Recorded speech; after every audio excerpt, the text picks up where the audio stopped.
AEW Forbidden Door in Long Island saved by the world title main event. And who's going to take the Money in the Bank briefcases in Toronto? It's time to roar around the ring.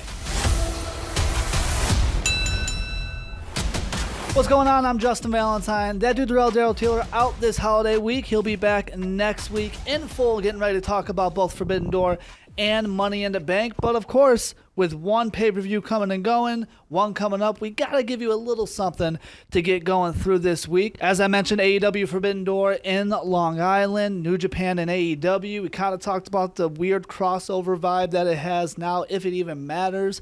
But the main event, the world title match, Will Ospreay, Swerve Strickland, AEW versus AEW, is something that stole the 4-hour show because it felt like for 3.5 hours we were dragging through a long episode of Dynamite or Collision, but Ospreay and Swerve delivered exactly the way we thought they would, and the direction they went kind of gave us a vibe of what we're going to get come All In. Swerve Strickland retaining that world title and keeping it away from Will Ospreay. Ospreay's first major loss in AEW despite still being international champion. And I talk about Wembley and All In because you look earlier on in the show, Bryan Danielson winning that first round tournament of the Owen Hart Cup. And again, the winner of that tournament gets a world title shot at Forbidden Door. And you look up and down the names of people in that tournament. Well, Ospreay's out of the picture. MJF isn't in the tournament. Who's going to headline Wembley with Swerve? Who else but Bryan Danielson, who again we mentioned going into Forbidden Door will be a perfect way, even if he doesn't win that world title before he calls it quit of a full-time career, to give him that headlining moment with Swerve. With Ospreay still being a champion, a great effort, Swerve showing his respect after the match, so keeping him looking strong. MJF open it up in Long Island, got a win over Hechizero. I think that's a perfect route for the rest of the summer. We've already seen stare downs between the two, and I think you can lead to an international title match between MJF and Will Ospreay. I understand Daniel Garcia starting to get some love. He's getting a title shot on Dynamite. He was in the crowd during the main event, wanted the world title shot as well. I don't think he's ready for a spotlight like that. I think he's on the card at Wembley. I don't think he's in a title match. I sure as hell don't think he's in a world title match. Daniel Garcia will get his time in due time. MJF, Will Ospreay, international title. If Ricochet's not in AEW, I think that is what Forbidden Door showed us is going to give us at All In. Over in the women's division, Mercedes Mone getting a double championship moment to win over Stephanie Vaquer, but you got to give Stephanie Vaquer a lot of credit. Boston girl of Mercedes in New York. That crowd was all over her, but Stephanie realized halfway through the match, oh, this crowd's going for me, and she dove all over that moment. She performed at the highest level in a big stage for her. But then after the match, the return of Britt Baker. Nothing too much, nothing said, nothing done, besides showing us that she has her eyes on Mercedes Mone, and I think this is a Wembley match as well between the two, and it has the star power. We haven't seen Britt in a while because of the injury. Of course, we've talked about the star power and how much she markets AEW, that being Mercedes Mone. That is a Wembley-style match for sure that Tony Khan wants to go to. I just don't know when it comes to the actual in-ring performances, because as big of a star and as over as both of these women are, they're not known for having the cleanest of matches, and when you put them together on a stage like Wembley, you're going to need them to perform, especially with the title involved. When you have other people in the women's division like Willow and Chris Statlander giving us great matches, great feuds, great rivalries, you have to give us a reason why Britt and Mercedes deserve to have a title involved in their story. Someone like Willow and Chris do not, at least at the moment. And keep in mind, the women's champion, Toni Storm, who did retain at Forbidden Door, she's also supposed to be the headline of this division. Her and Mariah May could be another story that we go to into All In. And again, that's supposed to be treated as our world title match. That's supposed to be treated as our headlining story going in to All In. And for the women's division, if Mercedes and Britt is going to be treated this way because of the names that are in this story, they're going to have to follow through. And then the TNT title ladder match, Jack Perry getting the win in the 6-man match. We talked about it last week on the show. It was really the only correct option out of the 6-person field for this ladder match. Jack Perry, say what you will about the CM Punk footage, say what you will about that incident and what AEW did getting rid of Jack Perry and then bringing him back. Jack Perry's made the most of it. With him being paired up with the Elite, Again, say what you will about those guys. It's the top story in the company right now because they are the EVPs. And if you want us to be treated that way, putting all the gold in that group, it's Evolution 2003. And this is exactly what you're going to get leading into Blood and Guts in July. It's supposed to be Team AEW versus Team Elite. If that is going to be your headlining, act for Blood and Guts, put all the gold in that match. And I think Team AEW will feature a few of our singles champions right now.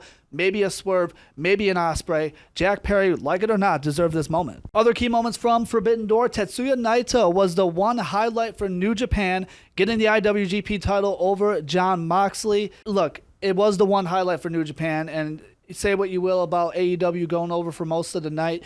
This was, looking up and down the card, the only correct option that you would see an AEW wrestler go down in a match on this card. I'm glad they went this route. Moxley, he's all over the place. We know that. He still's got the Blackpool Combat Club. He could be focused on Blood and Guts now. That title means more to New Japan and does more for New Japan superstars than it does for any AEW wrestlers right now. Tetsuya Naito needed to go over here. And Zack Sabre Jr. tapping out Orange Cassidy. A match that is a little slow in pace, which was most of the show, it felt like. But the story surrounding Orange Cassidy could be so good if they dive into what they're trying to tell. And as Orange Cassidy's world is falling apart, and this is only going to add to it, the only thing you need to get away from is how laid back he is in the ring, because you see him on the mic, you see him backstage, you see him in interviews where he's going to lose his mind. And after the match, he's frustrated and all of that. But then during the match, he's still being the casual Orange Cassidy, hands in the pockets, everything that we normally see from him. If this guy's actually going to break, if this guy's actually going to lose his mind over the frustrations that he has going on, it needs to be shown in the match right now. And I think him tapping out in a big pay-per-view match against Zack Sabre Jr., a big rivalry of him, a big match he knew it was going into the pay-per-view, this needs to be his breaking point. I don't want to see hands in the pockets anymore. I don't want to see the casual anything from Orange Cassidy. If this dude's going to lose his mind, he needs to lose it completely. But I mentioned earlier the main event, Will Ospreay and Swerve Strickland really saved this whole show. And AEW, and I know you don't want to hear the comparisons. You're going to hear the comparisons between WWE and AEW.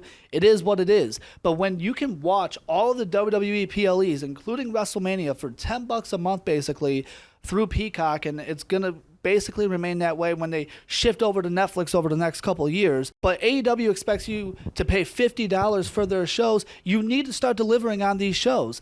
This is 4-hour shows. These are 14 matches.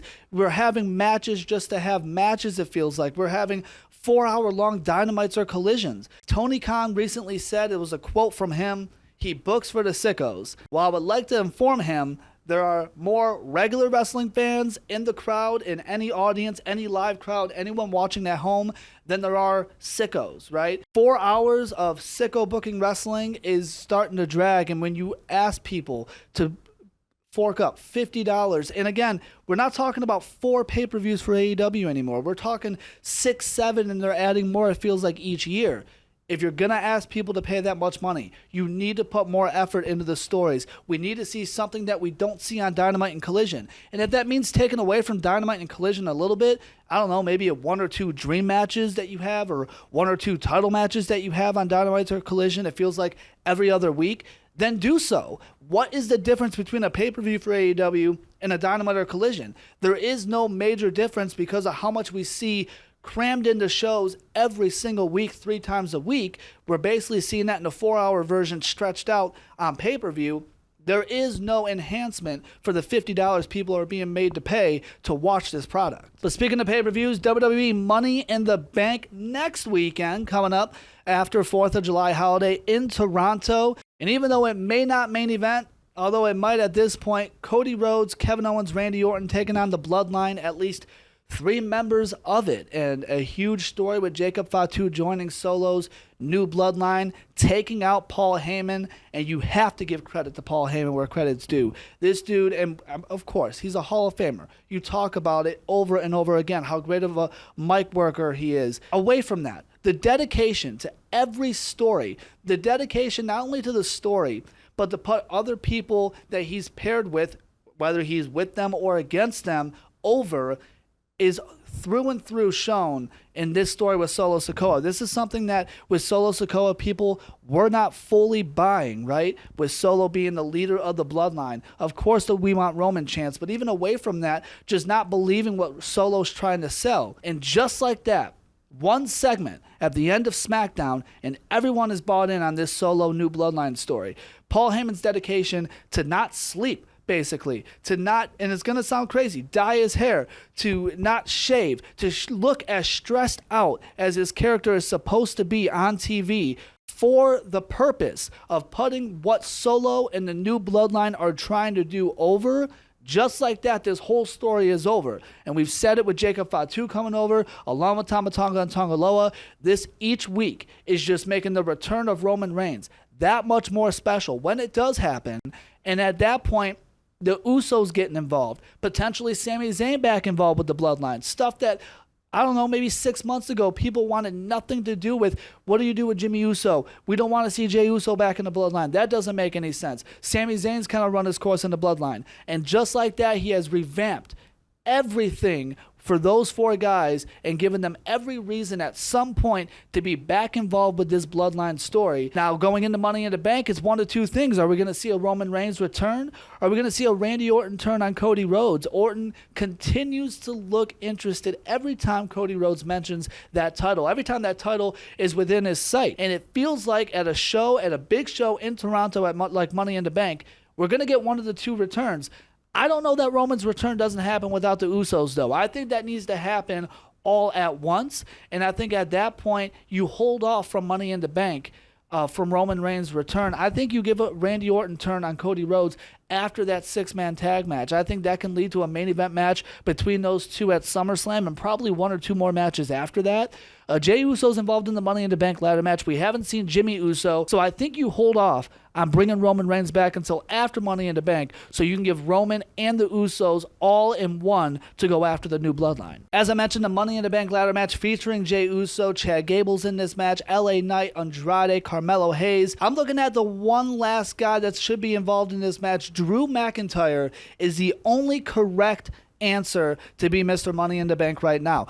A lot of people, at least in the past, thought that the Money in the Bank briefcase was the perfect spot for someone on, I don't know, the uprising to give them a moment because they have a year to cash in. Look how that treated Austin Theory. Look how that treated Baron Corbin. That doesn't work. You need somebody that's a little more ready for a world title spot right now. And of course, that's no question Drew McIntyre. But that also adds to the story of Drew and Punk. Drew McIntyre has been robbed of the world title twice by CM Punk.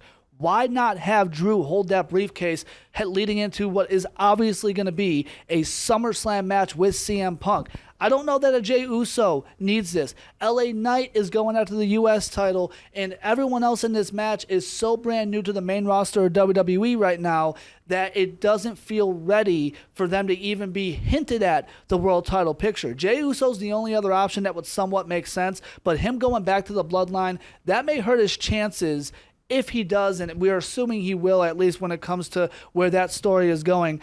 I don't know that it makes sense for him having the briefcase involved in that story. Jey Uso needs to have a mid-card title, just like LA Knight. Not that we are questioning whether or not they can hold it, but I think because those two have yet to even hold a singles title in WWE, putting a briefcase on them is not the route to go. Damian Priest, the most recent Money in the Bank winner, is a former U.S. champion. He's held singles gold in the mid-card to prove that he can do it. Again, LA Knight and Jey Uso are stars, but it's just following that same trajectory. And with the Money in the Bank briefcase, you need to focus on story here more than punting over the next up-and-coming star. Drew McIntyre has that story. Drew McIntyre needs to be Mr. Money in the Bank. On the women's side of things, Tiffany Stratton, Chelsea Green, Io Sky, Lyra, Valkyria, and Naomi so far in the match. Look, there are two correct options, but probably only one. Tiffany Stratton or Chelsea Green could really tell this story in very similar ways, but Tiffany Stratton is just someone who, as great of character work that Chelsea Green does, she seems a little more world title ready. Everyone in the men's match, we mentioned mid-card titles. Of course, we don't have that when it comes to the women's side of things outside of the tag titles. Tiffany would be more of a story leading into a world title shot. Chelsea Green would be someone who would tell the story with the briefcase, but I'm not sure a world title is needed on her anytime soon, even within the next year. Tiffany Stratton can tell this story with Nia Jax. She's already been involved and in the faces of the champions, and of course she is already so over because she's one of the best athletes in the women's division. The women's, when it comes to Money in the Bank, leading into the ladder matches, there's a little different thought process than the men because of how the women are written. They're either in the tag title picture or they're in the world title picture. There's no in between with them. Tiffany is ready to be in one or the other. Her and Nia are probably going to go after those tag titles at some point, even without Bianca or Jade. But Tiffany, it would add to the glam that is Tiffany Stratton so far on the main roster. World title match, Damien Priest, Seth Rollins. This one's interesting because it feels like it could go either way. Gunther, of course, is waiting on who he will challenge at SummerSlam for that world title, and everyone is worried, are they going to do this to Priest, right? Let's keep in mind we worried about that when it went to Drew McIntyre, right? In Scotland, are they going to do this to Priest? Are they going to cut him short? It's in Drew's hometown. Drew and Punk for the world title. Seth Rollins being back is everything it needs to be to make Priest's title run look that much better. Remember, Priest beat Drew for this world title the same night that Seth dropped it. We've never seen Priest or Seth one-on-one for that world title or at any point involved in Priest's world title run. I think Seth could get screwed over by somebody else that could lead to a SummerSlam match for him. And I think Seth would be a perfect challenger for Gunther, who I think will win at SummerSlam. I think he'd be a perfect first challenger in Berlin, in Gunther's hometown, to put Gunther on the headline of that card. That being said, Gunther and Seth at SummerSlam, probably a little too soon. I leave it at Gunther and Damian Priest for now. Let Seth be the first challenger. And keep in mind, if Drew does win that Money in the Bank briefcase, Drew at SummerSlam or in Berlin could make sense. I don't think Drew's a Money in the Bank winner for that long, whether Gunther, Priest, or Seth is world champion. I think Drew cashes in on Gunther before the end of 2024. In the Intercontinental title picture, Sami Zayn, Bron Breakker. We talked about this a couple weeks ago, and nothing's changed in my mind. Bron Breakker is ready. He's been ready since before he officially moved up full-time to the main roster. Put that title on him. Sami Zayn, we've talked about it time and time again. His title reign has been about other people more than it's been about him. But outside of that, this could easily catapult him into that Bloodline story that people want to see him involved in. I don't need a title involved in anything with that Bloodline right now. Keep the world title on Cody. Keep the tag titles elsewhere. Keep the Money in the Bank briefcases elsewhere. This whole story needs to be about family, needs to be about blood. It does not have anything to do with titles. Take the IC title off Sami, keep the Money in the Bank briefcase away from Jay, keep the world title away from everyone involved, and that includes Sami Zayn dropping his title to Bron Breakker at Money in the Bank. One other note in the week of wrestling, Dijak, that's Donovan Dijak now, is a free agent. WWE and NXT not re-signing him, and look, a lot of people are going back to his TakeOver match that he just had a couple months ago and how great it was and wondering, how could you let this guy go? I understand it. I'm not disagreeing with that. Dijak has turned into, especially when you look at what he was way back when and what Mustafa Ali has eloquently said, those masks that they were forced to wear and that faction that we were forced to watch during the pandemic and what he turned into in NXT. I get it. But with what Triple H and Shawn Michaels are doing right now for both NXT and the main roster, this is what you're going to run into. Decisions have to be made. Business decisions are going to have to be made. And that means you're going to lose quality wrestlers because all you're doing is creating quality at the NXT level and at the main roster level. And don't think of anyone that's up and coming and brand new. Who would you then let go? Because again, this is a money decision. We don't have right now, whether you're talking about booking or whether you're talking about paying money, we don't have what you are owed right now because we have so much going on. Go do your thing elsewhere in the indies. Keep yourself relevant. AEW, TNA, wherever he wants to go. He's already got indie stuff booked.